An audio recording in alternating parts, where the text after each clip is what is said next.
your ability to influence and impact changes and to derive a vision and other things really depends on your relationships with other people.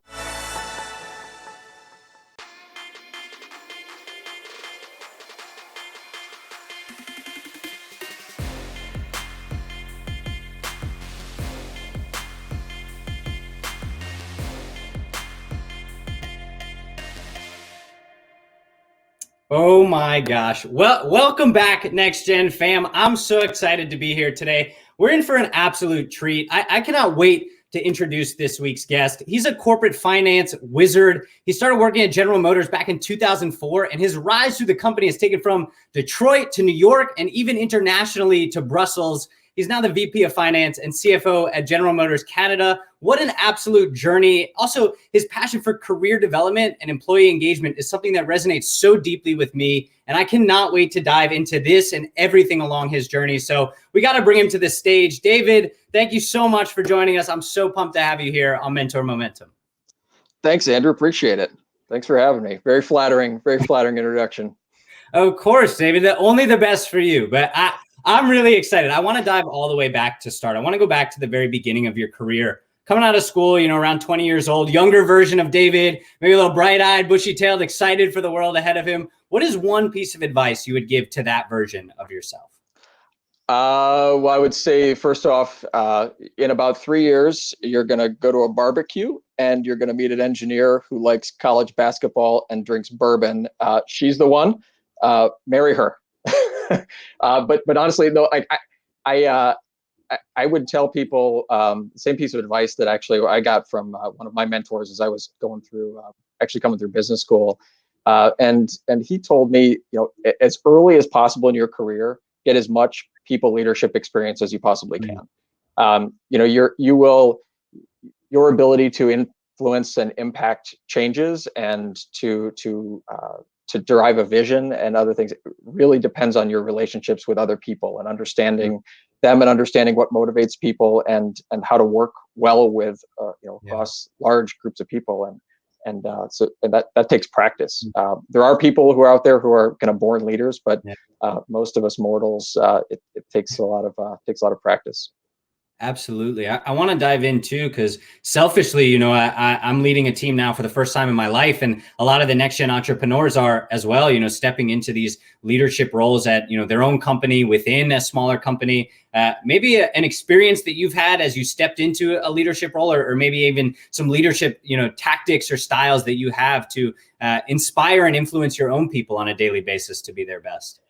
That's a great question, and I would say, my style has continued to evolve. I think that one of the things that I've gained an appreciation for over the years is just how, and maybe something else I'd tell the 20-year-old version of myself is just how real culture is, and how important. And I was an engineer, right? An engineer coming through, and then I slipped over into the dark side in finance, and it's really weird for me to be the one sort of touting how important culture is. But I think what really made it sink in for me was actually watching what happened to GM a number of years ago when we went through it's really kind of a dark chapter for us with this the ignition switch recall, where some bad stuff had really been allowed to happen kind of in deep in the company. And I got to thinking about how you as a board member, as a leader, how do you avoid that? Like, how can you, there's some really smart people, some really good people kind of made some poor decisions. And how do you avoid that? And I got to thinking that the only way you can stay awake, not stay awake at night as a leader and as a board member is to kind of make sure that the culture is good, that the people that people are going to do the things that you want them to be doing when nobody's watching. And so as as a leader coming in, I just into a new space or into an existing team, I think maintaining and watching and being conscious of what's going on with the organization's culture is just a lot more important than you can possibly imagine. And it's hard to impress. I don't know if I would have been able to impress that on the 20-year-old version of me, but I've become a real student of watching culture and understanding its impacts on a team, and it's really it cannot overstate the importance. Absolutely. And I would imagine too, given your global background working in various different spaces, even the difference between perhaps the New York market lifestyle versus the, Detroit lifestyle, I'm sure there was different cultures that you dealt with even in that ecosystem. Yeah, I mean, people are people are motivated by really different things, and that's I think one of the other interesting things as as you start off as a leader. A lot of times you've got a small team, and maybe the people in it are somewhat homogeneous or appear to be have similar backgrounds. But as you as you move and as move through an organization or work across more and more diverse teams, people are you're trying to pull together people that are in very different places in their lives, have a lot going on, have just in different places, and just trying to pull that together and get generate a team environment out of that is just takes practice, it takes empathy, it takes a lot of understanding, and it takes one of the beautiful things to me about the kind of the journey, I guess, culturally we've all been on over the last year around inclusion and diversity has been the openness with which a lot of those topics have really opened up. Right, we can talk about things that were previously really difficult to talk about, and we've sort of translated political correctness for ability to actually dialogue on things. It's not just you have to say this. It's you're actually encouraged to understand and seek to understand, and those things really translate culturally, but they're also just so important for leaders to really understand and to embrace, and to show that you are embracing those things, to be seen to be embracing those things. Really important. Absolutely. And would you say, even in that, experience, I would imagine it takes a lot of openness as a human yourself to, be open to changing things and really embracing these difficult struggles and conversations. I wonder if you could talk a little bit about how, the openness you have as a leader or leading by example, kind of shows up in your day-to-day life. Yeah, I wish I could say that I was fantastic at it. I think we're all we're all learning. I probably have more daily failings in this regard than I have successes to point to. Some great some examples that stick with me from great leaders that I've worked for are things like really making yourself vulnerable, right? Making it really clear that you are looking for input on a decision, presenting a point of view as though it's imperfect, right? It's not sort of letting others speak first, or presenting your own view as very much work in process. Hey, make sure there's lots of room in what you're saying for you to be wrong, and for it to be okay for somebody to call you out for being wrong. And when somebody does, you gotta not cut them off, right? You gotta encourage them. And I've just it's something I probably don't do enough of, but it's something I watch and I aspire to do better, as I watch really talented leaders that I get to be around all day. I mean, David, you're giving me a masterclass right now on leadership. I'm like writing things down. I hope Nick's in the background getting all these notes from you so that I can make sure that I want to learn from this as well, because I think it's so hard stepping into that first leadership role, and I'm here every day thinking about how do I motivate my team? How do I toe that line between foot on the throat manager of trying to be like, all right, I need you to do this, I need you to do this, versus stepping back and letting everybody do their thing. And I think it's such a difficult balance, and being able to fire up your employees every day to come in and do the work. And it seems like you're at least getting there. And I love that your openness and willingness to say, like, yeah, it is constantly a work in process. Well, it is. It really is. And there are people that I look at across, and I sit in meetings, I'm like just kind of blown away. Like, wow, it seems to come a lot easier to that person than it does to me. And it's about kind of being, I think what I fall back on is, a lot of times if when you have the misses, when you have the failures, when you realize like, I cut off that conversation, or I should have waited and let somebody else speak, and you fall back on, hey, if you show empathy, if you show that you care, if you're there for the right reasons, if you care for your people, if you care about where it's going, and your team will hopefully cut you some slack, right? It's you're a leader that if you care about them, they'll return the favor, hopefully. Yeah. and so right? And we're all, and we're all human. And if you come in with sort of, offering goodness and offering honesty, there's and offer and demonstrating a willingness to learn and grow, Yeah. with the team and learn from them. That goes a long way. So it's terrifying, right? I mean, it's terrifying to step in as a leader into a new team, and to have, be responsible for that, and for the opportunity and the failure. And it sort of starts and ends with you. But the success, really, your job, if you approach it as your job, is really to enable and create success, and make your team successful. It's that you tend to make more right decisions than wrong ones. Absolutely. And it seems like from your career, you're no stranger to diving into difficult opportunities or embracing change. We had a community member that submitted a question, fascinated about your change from engineering to finance. She's saying, her name's Christina, incredible community member, saying, I'm constantly seeing it the other way. People are going from finance, leaving that world, the dark world, you said, to engineering. Can you talk a little bit about that experience and how maybe you've learned and been able to embrace these new changes and going through crazy, ups and downs, embracing different things like you've done throughout your career? Sure. Yeah. To me, it honestly felt very natural to go that way. And I was, I was an engineer by training. I went to university as a mechanical engineer. But I always I was doing it. I wanted to keep my options a bit open. Part of the reason I wanted to be an engineer was because I thought it opened as many possible doors as I could come out of school with a degree in. And so I like to, gather experiences and collect and learn kind of across disciplines. And I had a great first engineering job out of school, worked for a few years. And I was very fortunate to be working on a project that ended up sort of exploding into a sort of an opportunity to present to company leadership, and to go to Washington, D.C. and present to the National Highway Traffic Safety Administration. I kind of was the junior guy who knew the most about this thing. And I looked around and I was like, wow, I like the engineering work, but I really like kind of being in the room when the big calls are made, seeing the bigger picture, and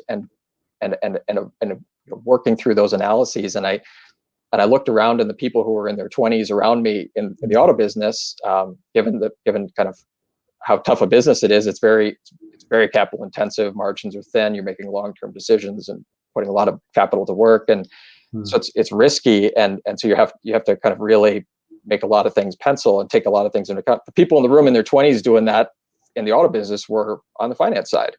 So I said, well, I go do my MBA and kind of flip over and try and go. I found that General Motors at the time had a great, and still does have a great rotational program through their treasurer's office, where it was kind of an ability to really learn business. And the model was not make you deep expertise in foreign exchange trading. It was make you a, the next sort of form you into the next executive, where you basically go through. And if you've done that before, we don't want to put you there. We want to put you in something new, to watch you learn, to watch you grow, and then put you into the next thing, and to train you. And it's a cool way. It was a great model. It resonated with me, and I can't believe I've been with the company coming on 17 years this summer. I've probably had 11 different jobs, or depending how you count, maybe more. And it's just a chance to the way that finance works inside of General Motors is a lot of it's we rotate, and we move through the different teams, and the finances sort of gives you the language to translate and drop between different teams. And so the function operates kind of like the connective tissue of the company to help frame decisions. And so almost by definition, if you're good at kind of connecting the dots and bringing together different sources of information and different considerations and weighing risks, you can jump. It gives you license to move around to lots of different places in the company and just learn, and just sort of soak it up and learn. And it's been a fascinating ride. No shortage of learning, lots of different spaces and geographies, and I've been really blessed with some great opportunities. And you take the opportunities that sort of terrify you, because frankly those are the ones where you're going to learn the most. And just sort of welcome the next thing. The world changes so much, like trying to pin, and I think this probably is even more true today than it was when I was coming out of school. But things are just changing so quickly. Hmm. the idea of kind of figuring out what you want to do when you grow up is kind of, to me, it's almost an arrogant thing to think that you could predict so far out in advance, like what the world is really going to look like even 5 years from now. Like, Yeah. I'm looking for the place where I can, where the action is and where I can learn the most, and then I try and leave things better than I found them, and it's been a fun ride. Yeah, it's so empowering and fascinating. One of our values here at NextGen is never stop learning, and we're always talking about how we can learn. And I think you see people like yourself, and you're like, oh no, that guy's got to have it all figured out. He's got to be like, he's made it. He's got it. I got to get that. But I think that it's so empowering to know that there's always a learning process, and being able to step into things that do scare you. One thing we always talk about here at NextGen is failures and the opportunity to learn from failure. And I'm assuming with a guy like yourself who's dove into scary opportunities, I'm sure there's been failures along the way. I was wondering if you could talk to us about a moment that you made a mistake, that you had a failure, and something you learned from it so that our people can avoid, that same trap. Yeah, and I'd be happy to. There's failures, like where to start. Honestly, one that's been on my mind, and in particular over the last in the last year, I've had a lot of jobs that have been really intense. And there, some more, some less. But mergers and acquisitions type roles, lots of travel, lots of hours. Sort of right up there, kind of run with the investment bankers of legend, and there's big, we went through bankruptcy, we went through. I mean, there's been a lot of very intense periods of time, and what I've found, and sort of the biggest mistakes that I've made have tended to be around being too deep into it, where you forget to take care of yourself. And you forget to you can't take care of your work, you can't take care of your family, you can't take care of anything if you don't really take care of yourself physically, mentally. And I probably 8-9 years ago, I had a health scare, and it was a result of kind of like just going way too hard. Lack of sleep, travel, and it was, and lack of exercise, and really it kind of, it was fortunate. Nothing came of it. It turned out to be nothing, but it was a wake up call. And so I still keep actually the hospital wristband on my desk to kind of remind, hey, remember, if you don't do that, if you don't take care of yourself, none of it matters.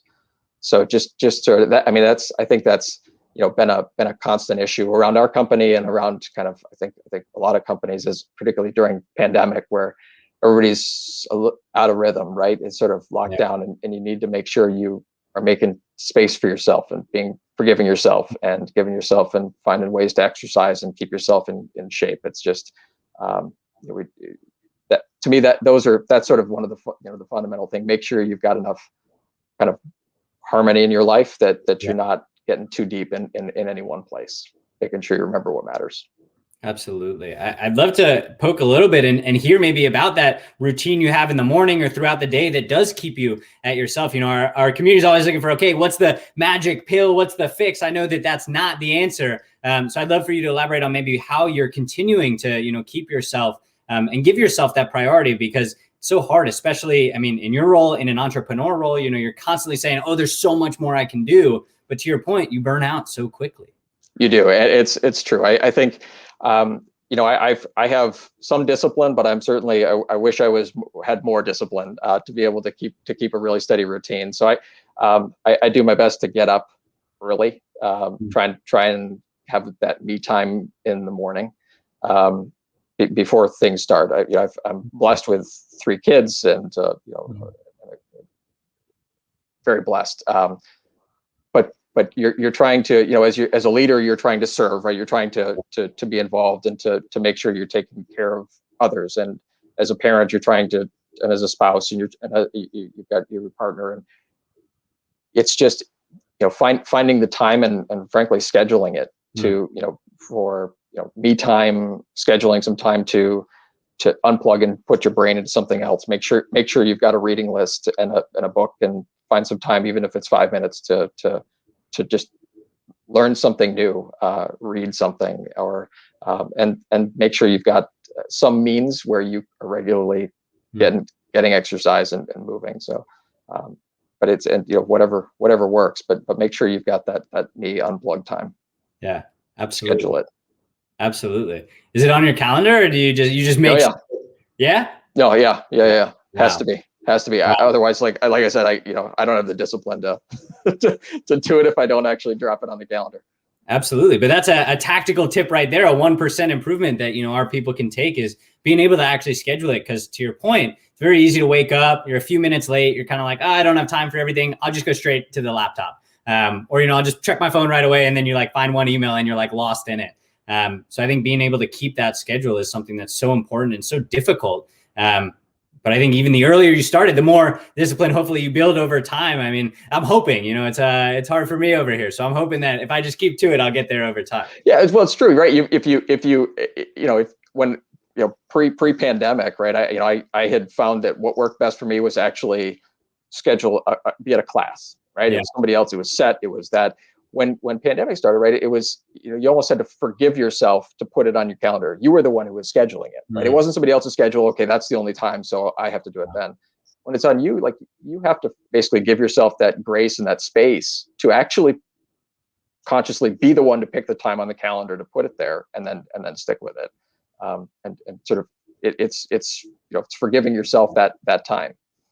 Absolutely. David, you're awesome. I feel like everyone listening knows that right now. One thing I want to ask you is about this notion of success. And I think everybody in this audience, in the next generation, is always striving for some form of success. I was wondering if you could talk to us about, as somebody who I think other people would look up to as very successful, what success means to you and how you're able to strive towards that every single day.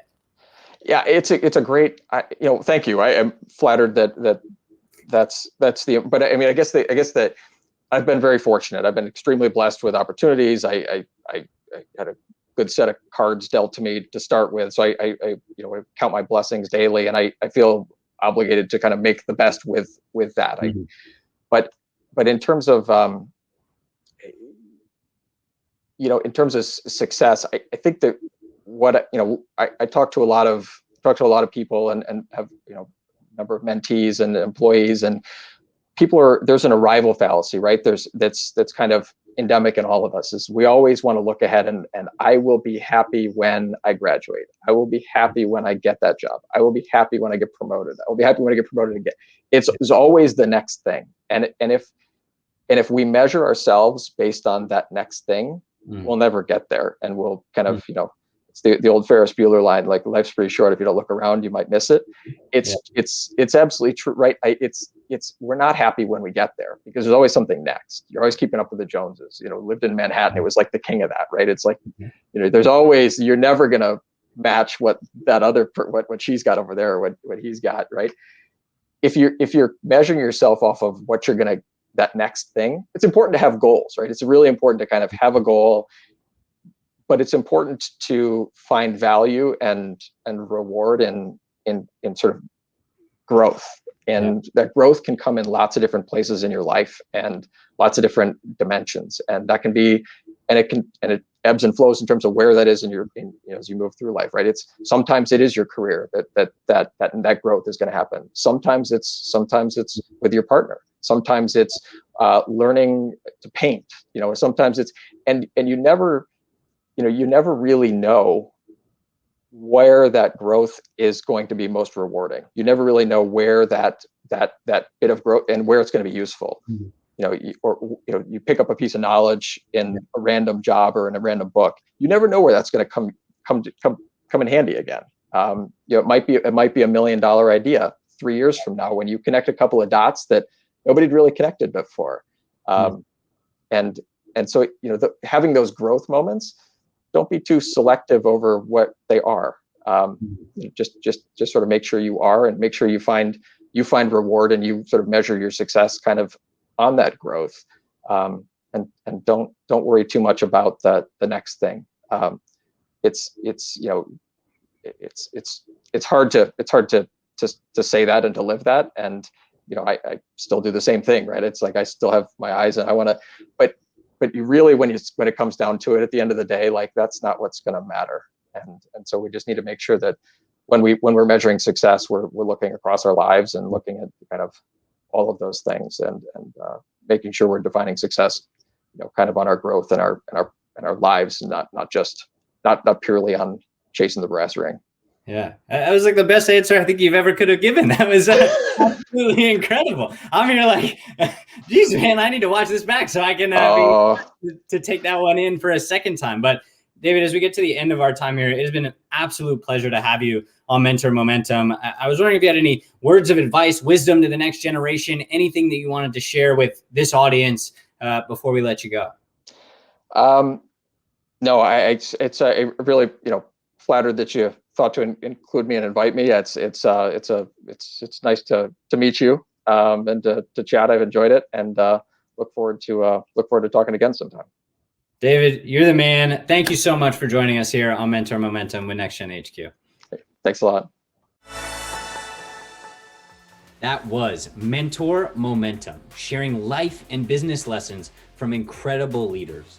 Looking for more momentum? Subscribe to our weekly Momentum newsletter at nextgenhq.com and check out our other podcast, Momentum Audio, on any of your favorite podcast channels. Now that's momentum.